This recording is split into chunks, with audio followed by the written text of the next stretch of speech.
Bueno, buenas noches, gracias. Llegamos al Bicentenario, creí que no llegábamos. Estamos por llegar, tal vez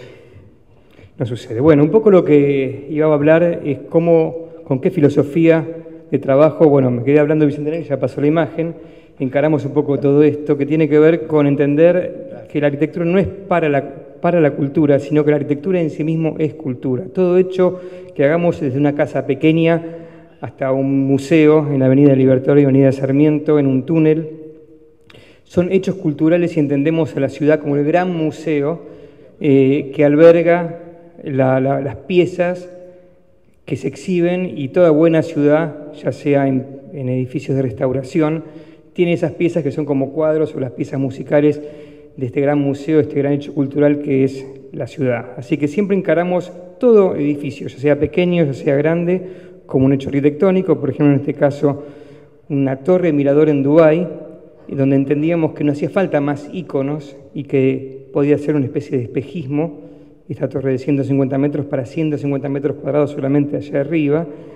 o un centro cultural, el Centro Cultural Gabriel Mistral, que sacamos el segundo premio, donde tratábamos que lo que estaba ahí adentro se exhiba y se pueda ver, y que lo que sucede adentro sucede afuera, siempre pensando en la ciudad, siempre pensando que lo que tenemos que realmente cuidar, nuestro bien, es la ciudad.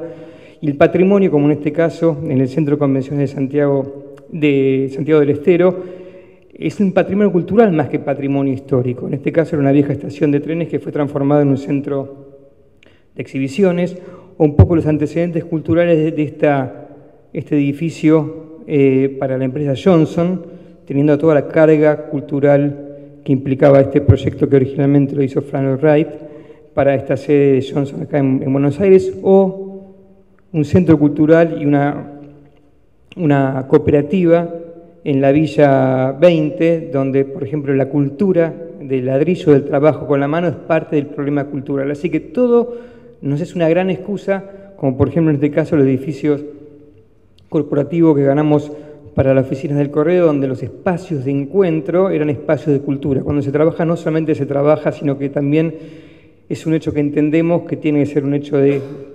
unión, de conjunto, como en estos espacios de la gente que trabaja, y no simplemente un edificio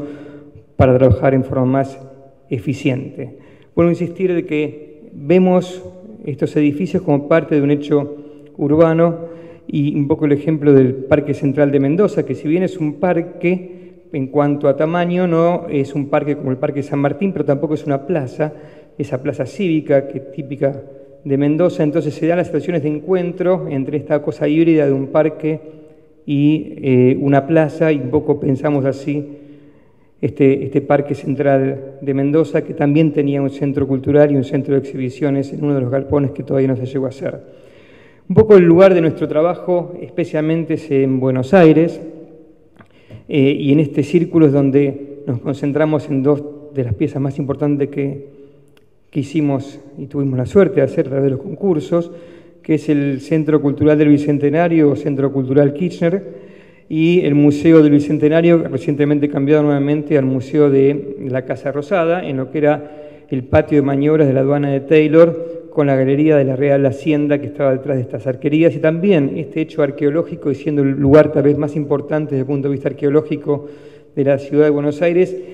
era un hecho para salvar, no solamente para exhibir, sino para salvar esta pieza arqueológica y a su vez salvar y realzar lo que es lo más importante, que es la propia Casa Rosada. Así que desde adentro siempre creíamos que lo más importante era que esa pieza sea una lámina que no tape la fachada de la Casa Rosada, pero que desde adentro sí se pudiera seguir viendo el bien que era la propia Casa Rosada, tratando de que en los museos uno de los problemas más importantes es el efecto cebra, que como nos pedían que esto se mantenga el carácter de patio y de vacío, estos louvers que generan el cielo raso difuminen la luz y que generen un lugar de luz versus un lugar un poco más oscuro para lo que eran las exhibiciones permanentes. Entonces, un poco esta dualidad entre lo específico y lo no específico. A veces creemos o entendemos a los hechos arquitectónicos como un pedazo de ciudad, donde hay cuestiones específicas y no específicas, y un poco en los museos y en los centros culturales también se dan. En este área era el área inespecífica, donde suceden muchas cosas, exhibiciones, pero también lugares de encuentros, y específicamente en lo que es la arquería de la Real Hacienda o los almacenes de la Real Hacienda sucedían las exhibiciones permanentes. Y en este concurso que tuvimos la suerte de ganar el Centro Cultural del Bicentenario originalmente, actualmente Centro Cultural Kirchner, no solamente implicaba el edificio que está acá en Rosas, sino todo este área que va desde Sarmiento hasta Belgrano y Paseo Colón, Leandro Alem hasta Madero Huergo, y teníamos este bien que, vuelvo a insistir, lo prefiero llamar como un bien cultural más que un bien patrimonial, que celebramos, que lo entendíamos que había que salvar, amén de que las bases pedían que se salven las fachadas, y el primer tercio hacia el sur, que era el área para la siega del edificio, con salones maravillosos como el salón denominado de Perón, y otros salones que son los halls, y desde el exterior teníamos que salvar la cúpula y la fachada, que eran parte del patrimonio histórico y cultural de la ciudad. Así que nos quedaban los 2 tercios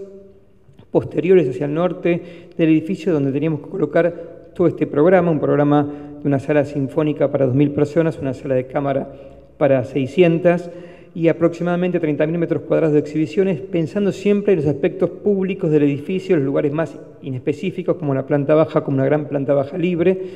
el hall de acceso relacionado al Salón de los Escudos, que actúa como acceso a la sala sinfónica, el techo de la ballena en conexión con el Salón Eva Perón, y por último habilitábamos la cúpula, que dejaba de ser un objeto para ser mirado desde afuera, para también ser utilizado desde el interior. Todos los salones históricos que había que, por un lado, restaurar y agregar todas las instalaciones contemporáneas, pero por otro lado agregar todos los elementos contemporáneos que tenían que ver con accesibilidad para discapacitados y cuestiones de incendio, y que tratamos que se entienda la diferencia entre el pasado y el presente. Y obviamente la gran discusión tuvo que ver con la famosa cúpula. En algún momento estuvo parada la decisión de si hacer la cúpula de restauro o no. Por suerte se logró que la cúpula sea la expresión contemporánea del edificio, sin por eso perder el carácter de cúpula, y aprovechando desde el interior tener el gran mirador público, el gran objeto público en este lugar que es también inespecífico de la ciudad de Buenos Aires. Es el único mirador donde realmente se puede apreciar todo el parque arquitectónico de la ciudad de Buenos Aires. Desde el interior, gracias a nuestros ingenieros acústicos, pudimos lograr una excelente acústica, pero al mismo tiempo poder lograr estas vistas y entender lo que es nuestra ciudad, que insisto que es nuestro mayor bien cultural. Desde el interior, un poco este programa de colocar una serie de metros cuadrados para exhibiciones transitorias, y que teníamos que colocarlo por arriba de la sala sinfónica, y como la sala sinfónica era un volumen de 20.000 metros cúbicos de aire, no podíamos apoyarlo, tuvimos que colgarlo, por eso lo llamamos el chandelier. Y esta famosa ballena que, como ustedes saben, ningún arquitecto piensa en cetáceos cuando diseñamos salas sinfónicas, sino que pensamos en salas y después uno va formándola, y en algún momento alguien decide llamarla la ballena y quedó, y de golpe la gente toma eso como un modo de identificación, de identidad del espacio, sin que hayamos pensado en la ballena. Y obviamente, tal vez de las alegrías mayores que tenemos, y lo recuerdo acá con los ingenieros, es el hecho de haber escuchado y entender que las 3 experiencias principales son para el público, para los actores y para la gente que va a mantener y cuidar este edificio. Y cuando recibimos las cartas de los directores de orquesta, diciéndonos que la acústica era maravillosa y que la experiencia completa del edificio era maravillosa, fue una de las grandes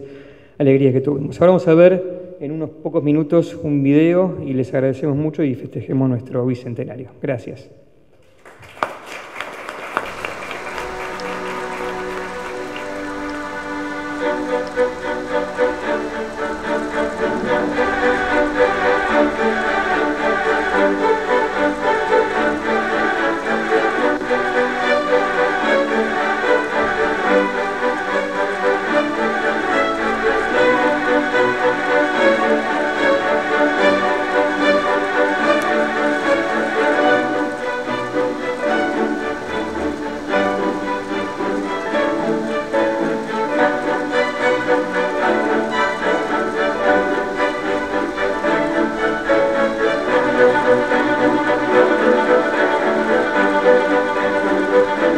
Es la primera y última vez que lo ves vacío.